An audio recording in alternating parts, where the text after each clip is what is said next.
नमस्कार मंडळी. आज बनवतोय नेहमीपेक्षा खूप जास्त वेगळ्या पद्धतीने चमचमीत वांग्याची भाजी. बरं, चमचमीत म्हणजे खूप जास्त मसाले, खूप जास्त तेल असं नाही. अतिशय वेगळ्या पद्धतीने आणि खूप जास्त टेस्टी ही वांग्याची भाजी बनते आणि बनवायला देखील फारसा वेळ लागत नाही. टिफिनसाठी खूप भारी ऑप्शन आहे. मस्त तयार होते. त्यासाठी इथं मी पाव किलो वांगी घेतलेली आहेत. जी आपली रेग्युलर वांगी असतात ना, हिरवी काटेरी, तीच वांगी इथं मी घेतलेली आहेत. आता वांग्याचं देठ थोडंसं कट करून घेतलं. त्यानंतर जे काटे वगैरे आहेत ना, ते देखील काढून घेतले. आता वांगं आहे ना मधोमध कट करून घेतलं आणि याचे ना असे 3 काप करून घ्यायचे एका वांग्याच्या फोडीचे. म्हणजे असे पातळ काप करायचे, जेणेकरून ही भाजी आहे ना ती खूप मस्त तयार होते. ज्यावेळेस मला असं वांगं टिफिनसाठी बनवायचं असतं ना, त्यावेळेस मी अशा पद्धतीने वांग्याची भाजी बनवते. खूप मस्त तयार होते. चपातीसोबत, ज्वारीच्या भाकरीसोबत खूप जास्त भारी लागते. आणि महत्त्वाचं म्हणजे ही भाजी बनवायला ना अजिबात वेळ लागत नाही. खूप पटकन आणि खूप कमी साहित्यात ही भाजी तयार होते. त्यामुळे जरूर ही रेसिपी तुम्ही ट्राय करा. तुमच्या घरातील मंडळीला ना खूप जास्त आवडेल. बरं मंडळी, तुम्ही जर आपल्या चॅनलवर आज पहिल्यांदा आला असेल, आणखी आपल्या चॅनलला सबस्क्राईब नसेल केलं तर जरूर सबस्क्राईब करा. साईडचं बेल आयकॉनसुद्धा प्रेस करा. म्हणजे मी जेव्हा रेसिपी व्हिडिओ अपलोड करेन त्याचं नोटिफिकेशन तुम्हाला मिळेल आणि तुम्ही आपल्या रेसिपीज लगेच पाहू शकता. आता इथं मी सगळी वांगे कट करून घेत आहे. वांगे कट केले ना की पाण्यामध्ये ठेवायचे. जर असेच ठेवले ना तर ते लगेच काळे पडतात. त्यामुळे काय करायचं ना, पाण्यामध्ये ठेवायचे. आता इथं आपले सगळेच वांगे कट करून झालेले आहेत. तुम्ही तुमच्या फॅमिली अनुसार वांगे कमी जास्त घेऊ शकता किंवा यामध्ये एखादा बटाटा जरी घातला ना तरीसुद्धा चालणार आहे. पण मी नेहमी ज्यावेळेस मला वांग्याची भाजी बनवायची असते ना, तर त्यावेळेस मी नुसत्या वांग्याचीच बनवते. खूप मस्त तयार होते. आता काय करायचं ना, हे वांगे स्वच्छ 1-2 पाण्याने धुवून घ्यायचे. कढईमध्ये थोडंसं तेल घातलेलं आहे. खूप जास्त तेल घालायचं नाही. उन्हाळ्यामध्ये जास्त तेलकट भाज्या खाण्याची इच्छा होत नाही. अशा वेळेस तुम्ही अशी सिंपल पण टेस्टी भाजी बनवू शकता.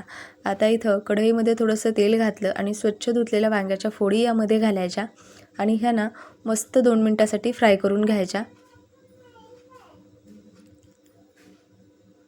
हे बघा, गॅस हा मध्यम आहे, खूप मोठा किंवा खूप लहान नाही. हे व्यवस्थित परतलं, हलकेसे वांगे सॉफ्ट झाले की यावरती ना मीठ घालायचं. म्हणजे ना ही वांग्याच्या ज्या फोडी आहेत ना त्या खूप मस्त तयार होतात. आता हे व्यवस्थित पुन्हा मिक्स करून घ्यायचं आणि याला ना 3 ते 4 मिनटासाठी परतून घ्यायचं मध्यम गॅसवर.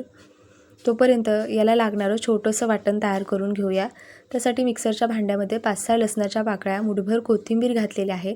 त्यानंतर छोटासा आल्याचा तुकडा यामध्ये घातलेला आहे आणि यामध्ये ना कच्चे शेंगदाणे घालायचे, भाजलेले शेंगदाणे घालायचे नाही. जर तुम्हाला आवडत असेल भाजलेले तर तुम्ही भाजलेले देखील घालू शकता. त्यानंतर भरपूर साऱ्या हिरव्या मिरच्या घातलेल्या आहेत. 1 चमचा तीळ घातलेले आहेत. का तर ही भाजी ना चरचरीतच खूप छान लागते, म्हणजेच तिखट छान लागते. त्यामुळे इथं मी 5-6 हिरव्या मिरच्या घातल्या होत्या. पाणी न घालता याचं वाटण तयार केलेलं आहे. म्हणजे लगभग हा एक ठेचाच आहे. हे बघा, आता ही वांगेसुद्धा मस्त फ्राय झालेले आहेत. तुम्ही पाहू शकता. खूप असं वांगं गाळ वगैरे झाले नाही, मस्त तयार झालेलं आहे. आता हे काढून घेऊया.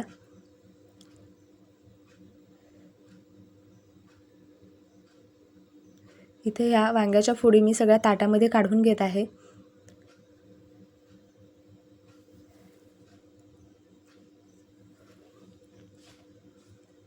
आता याच कढईमध्ये ना तेल घालायचं. तेल तुम्हाला जेवढं आवडतं त्या अंदाजाने घालायचं. मी अगदी थोडंसं तेल घातलेलं आहे. त्यानंतर अर्धा चमचा जिरं घातलेलं आहे. त्यानंतर थोडंसं हिंग घालायचं, काही कढीपत्त्याची पानं घालायची आणि तयार केलेलं जे हिरवं वाटण आहे ते घालायचं. गॅस हा लहान ठेवायचा, का तर हे वाटण जे आहे ना हे कढईला खूप जास्त चिटकतं. त्यामुळे गॅस लहान ठेवला ना की मग ते फारसं चिटकत नाही.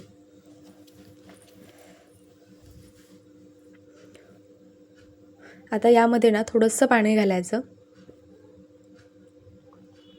हे बघा, आता पाणी घातल्याच्या नंतर आहे ना ह्याला कंटिन्यू मिक्स करून घ्यायचं.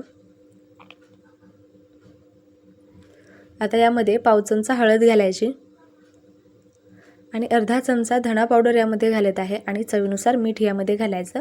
वांग्याच्या फोडीवरती देखील आपण मीठ घातलं होतं, त्यामुळे मीठ हे बेताने घालायचं. हे सगळं छान असं एकजीव करून घ्यायचं. मस्त याचा घमघमाट सुटलेला आहे. काही भाज्या बनवायला खूप सोप्या असतात, पण चव त्यांची एवढी छान असते की ते माणूस पुन्हा पुन्हा बनवतच. त्यातलीच ही वांग्याची भाजी आहे. आता यामध्ये ना थोडासा गरम मसाला घालायचा. का तर आपण यामध्ये कोणतेही जास्त पावडर मसाले घातलेले नाही किंवा तेलाचा देखील जास्त वापर केला नाही. त्यामुळे इथं मी अर्धा चमचा गरम मसाला घातलेला आहे. आता यामध्ये एक पिकलेला लाल टोमॅटो मस्त कट करून यामध्ये मी घातलेला आहे. छोटासा टोमॅटो होता. आता हा देखील मस्त परतून घ्यायचा. आता टोमॅटो आपल्याला खूप जास्त मऊ करायचा नाही आणि मसाल्याला सुद्धा छान तेल सुटलेलं आहे. त्यानंतर वांग्याच्या फोडी यामध्ये घालायच्या. जर तुम्हाला वाटत असेल थोडंसं पाणी घालावं तर तुम्ही थोडंसं पाणी घालू शकता किंवा नाही पाणी घातलं ना, अगदी गॅस लहान करून परतून घेतलं ना 2-3 मिनटासाठी तरीसुद्धा ही भाजी तयार होते. म्हणजे जर तुम्ही कुठे प्रवासात जाणार असाल तर तुम्ही पाणी न घालता देखील ही भाजी बनवू शकता. आता हे व्यवस्थित असं मिक्स केलेलं आहे. मस्त ही चमचमीत भाजी दिसत आहे. आता अगदी थोडंसं पाणी मी घालत आहे. खूप जास्त पाणी घालणार नाही.